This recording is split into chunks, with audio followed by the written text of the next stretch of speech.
So in this video, I'm just going to give you a bit of a primer and a broad overview and demonstration of the core editing principles and techniques and tools that you're going to use time and time again, regardless of what you're working on. Stuff like where to cut the tracks, where to fade them, how long the fade should be, what tools you should use in different situations, etc. So your first basic tool in editing is just cutting and trimming audio clips. So basically that just means taking a piece of audio like this. These are 3 guitar tracks grouped together. So we've got a DI up here and then 2 mics on an amp here. That's why I've got 3 tracks, but they're all grouped together here so I can edit them as one. So cutting the audio simply means placing your cursor or selecting a section and then hitting whatever key you need to cut it. So in that case, I hit B in Pro Tools and that cuts my audio here. So now I can move it around as I please. Or we can select a whole note like this, hit B, now we can move this note around, copy, paste, whatever. So very basic, but I wanted to touch on this because it's important to know that you only want to cut in one of 2 places, and those are either in a silent or very quiet part of the audio or right at a transient. And that's going to give you the most transparent results when you're cutting and chopping things up. So for example, let's say we wanted to move this note on the guitar track back. Let's just listen for a sec.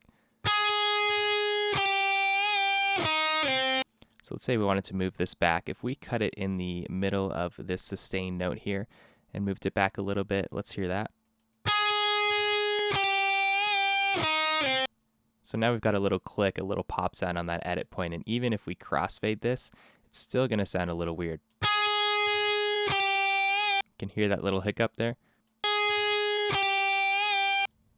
And now let's place the cut right at the transient instead. So right about there. And we'll move it back a little bit.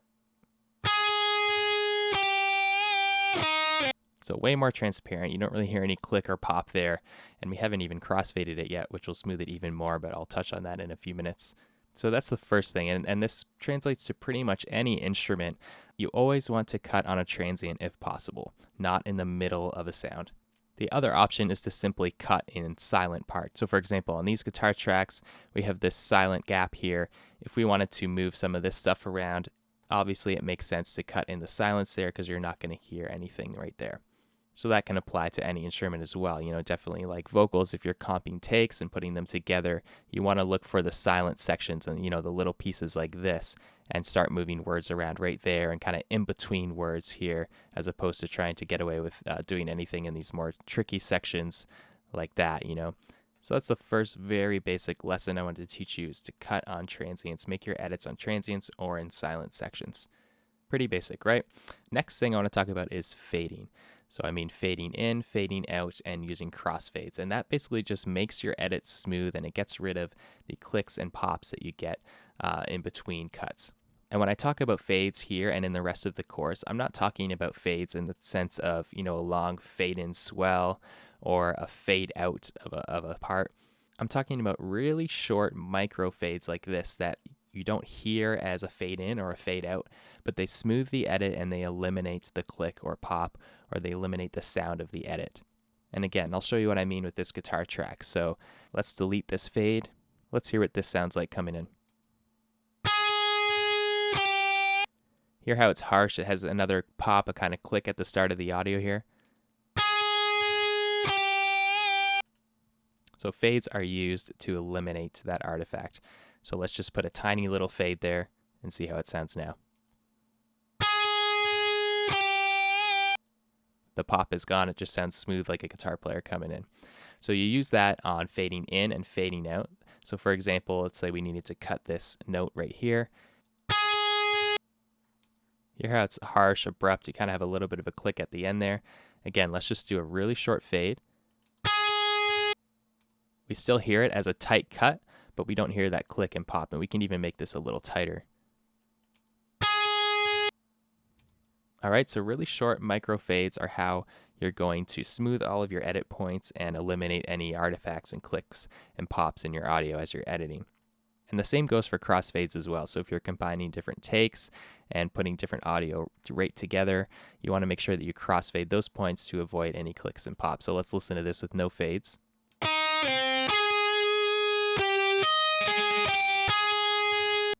Okay, now let's do some really short kind of micro fades, like I said. Fade these 3 edit points. Whoops. Okay, now let's hear that.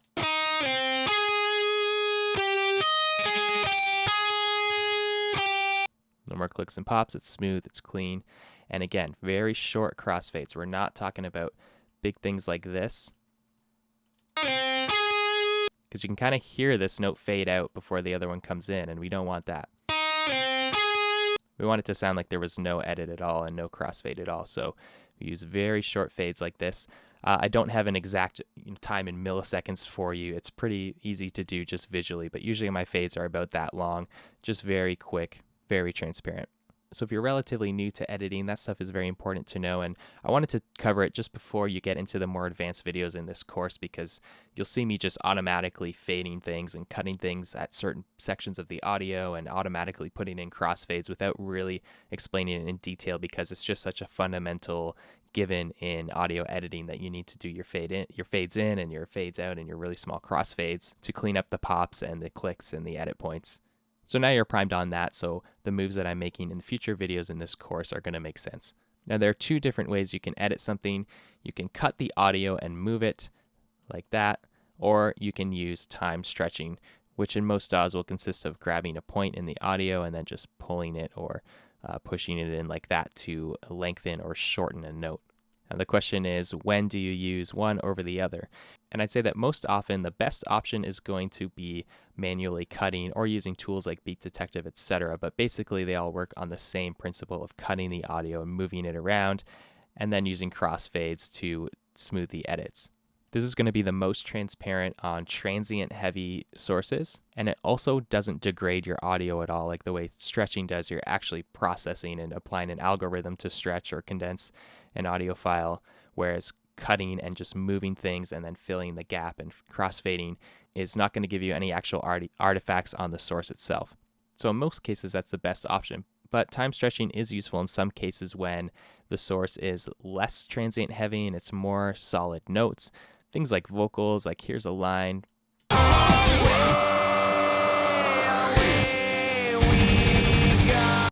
Aside from this last word here, there's not really any points that we can cut and move here. So if we really needed to fix the timing on this, time stretching is probably the way to go. But we're going to accept the trade-off that it might actually affect the quality of the audio itself to do that. Other examples where that could be useful will be strings or another kind of instrument that has long held notes that you need to adjust a little bit, and you're not really going to be able to do that on a solid held sound by just cutting and moving. It's going to sound very obvious. So time stretching can be good in those scenarios. I don't recommend it on very rhythmic, transient heavy things like drums, and I also stay away from it on guitars and bass just because it degrades the sound. You start to get some phase issues, some smearing happening. So although there are some exceptions where you might need to use it or it might be beneficial, it's better to avoid that if you can and just use the time stretching in certain situations like I just talked about. So just to recap, you want to place your cuts in either silent sections or right at transients. You need to smooth your edits with quick fades in, out, and crossfades. And the most transparent way to edit is actually cutting the audio, moving it, and fading, with time stretching and elastic audio being a secondary method for certain sources. That pretty much covers the core editing principles and scenarios and tools that you're going to use time and time again, and that I'm going to refer to throughout this course. That's really just setting the stage, so now you're ready to go on and see how I edit drums, guitars, and vocals.